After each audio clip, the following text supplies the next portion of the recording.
Well, on all of our podcasts, what we're trying to do is we're trying to get people to live out the Word. And what we've said over and over again is that when we live out the Word, not only is it good for us, but it impacts our families. It ultimately impacts our community. And ultimately, if we want to change the world, we do it through living out the Word. Now, in today's conversation, we want to talk about the political sphere a little bit, about government, and about how Christians should relate to that, and should we get involved? Yeah. There's a kingdom of heaven, there's a kingdom of the world. How do those things mix, and what's a Christian to do, especially in the day in which we live, which things seem so divisive? And so, I guess I just like to start by asking each of you: Is there a biblical mandate for Christians being involved in government and in the political sphere? Herb, I'll let you go first.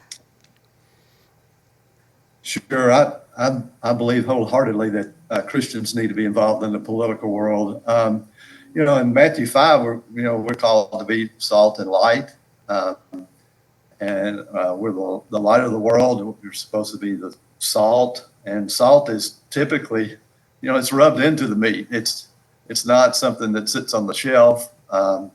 The verse that I think that follows that is, let your light so shine before men that they may see your good works and give glory to your Father who is in heaven. So, just that passage alone, I think says, hey, you need to be engaged and not on the sidelines. And there are many other, models. I mean, you could look in the Old Testament, you could see, Joseph, Daniel, Esther. There are lots of characters in the Old Testament that were, actively engaged in leading. And, Romans 12 says that, if you've got to get the leadership, then lead. Let those who lead actually do that. Lead it with zeal. So there's the commandment. And, Jesus' high priestly prayer, he says, well, I'm not of this world. They're not of this world. But he does not ask the Lord to take them out of the world. He specifically does not do that.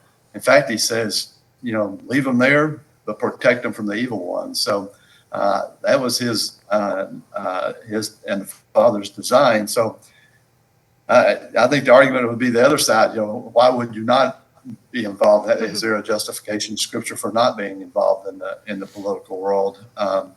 But the passage that I love the most is in Jeremiah 29, where Jeremiah tells the people who are in exile, you're going to be there for a while, but seek the welfare of the city, where you are, where you've been taken, and pray to the Lord for its behalf, and seek its welfare, and in its welfare you'll find your welfare. So he tells them, to marry, take wives, plant gardens, but, seek the welfare of the city. So that's sort of where we are, I think, in the world. I think we're called to be, outposts of, of freedom and mission and persuasion. So what do you think that looks like, Herbert? Does that mean you need to get out and vote, or should we as Christians be, actively seeking to hold government offices, or is it across the spectrum, or what? For an individual, what should they do? Well, I think at a minimum, I think we should vote. We've been given such a privilege in the U.S. to worship freely and without persecution, and so much has been given to us, and we have such a structure that it really is an amazing structure. And then getting up, and actually in my 12 years in state government, I have even a greater appreciation for how it was structured. So I think at a minimum, voting, but be informed when you vote. Find out, about the candidates and where they stand on the issues, and do some research. And there's so much, information available. So I would say at the minimum vote, but I we're called to serve, and I think there are just many opportunities in government. Government does things that private companies they don't do. They take care of the vulnerable. They run prisons. They build highways.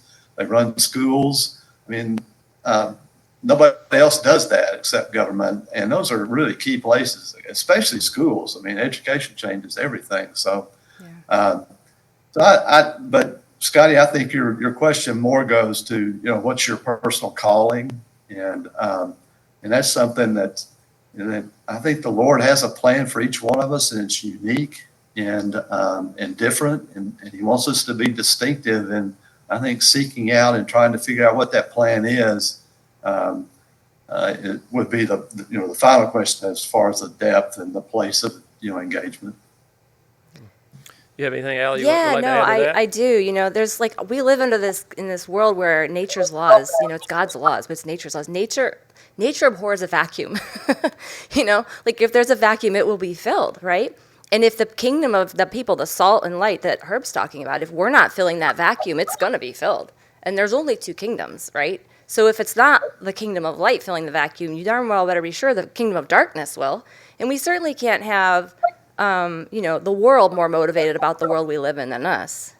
And, there's a couple of, I love your verse that you focused on in Matthew, Herb. I wanted to add a couple others. Proverbs 29:2 says, when the righteous, and you asked about voting or also running, right? It says, when the righteous are in authority, the people rejoice. But when the wicked rule, the people mourn. And that is absolutely true, right? And so, listen, not everyone's called to government. Herb and I, we served, so that's easy for us to say. We already did this. We already ran for office or, served in government. Not everyone is called to do that. But everyone is called to be engaged, right, in the world around them. And, even if you go back to Genesis, God put Adam in even the garden. He said, take dominion over the animals. And, what was the structure that existed that day? Well, it was the garden. It was tending. It was caring for the animals. It was the plants. But what's that today?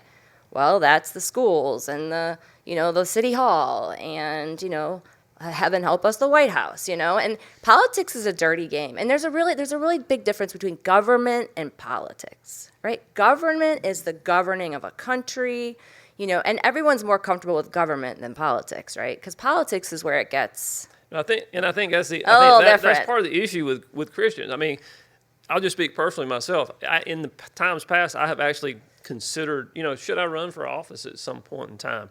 But you're like, I don't want to be, number one, I don't want to be viewed as a politician. I don't want to be dragged through the mud. I don't want all of that. But should we as Christians be willing to have our name dragged through the mud, false accusations, or whatever may come with it, in an effort to represent Christ in government? Because you can't get to government without going through politics, correct? It's an absolutely huge price to pay. And, and I praise anyone who's willing to do it, right? I mean, even look at Speaker Mike Johnson.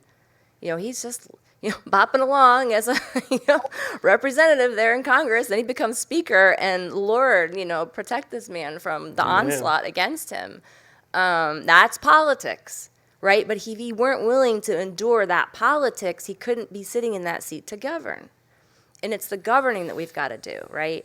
And we have to fight the urge to get dirty in the politics and play those games, right? That's the knife fighting. That's the backstabbing. That's the, who do you know? Do you know the right people? I mean, Mike trusted God to put him in leadership, right? Did he know all the, who saw that coming? But the Lord did. But either way, we've got to lean into this space. We can't be afraid of the politics and have it keep us out of the rooms of government. Because again, when the wicked rule, and that's governing, the people mourn.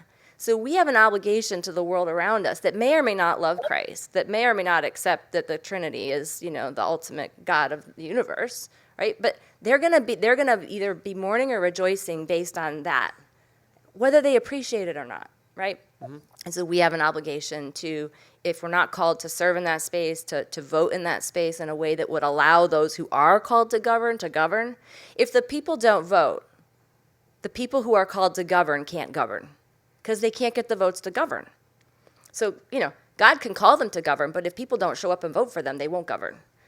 So we have to take both seriously, I think. And, it's hard, though. I'm not saying any of this like it's easy. Mm-hmm. Yeah. Mm-hmm. Yeah. Herbert, I so much appreciate you bringing up that passage about seeking the welfare of the city you're in. And in the context of that passage, he's talking about people in exile. How much more should we seek the welfare of our own country?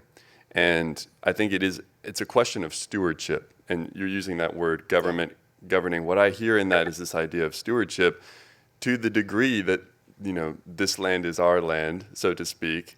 Like any other thing that the Lord has blessed us with, we have a responsibility to tend to it, the way Adam did in the garden. And I think to abdicate that to others is a huge mistake. And I think that you hit on that, Allie, when you were talking about being represented by the elected officials, which in a democratic system we can be. But if we choose not to vote, it's not only that the people who are called to govern can't govern, it's that the people who do end up governing us will represent someone who's not us, right? And they will not be able to properly represent us in that way.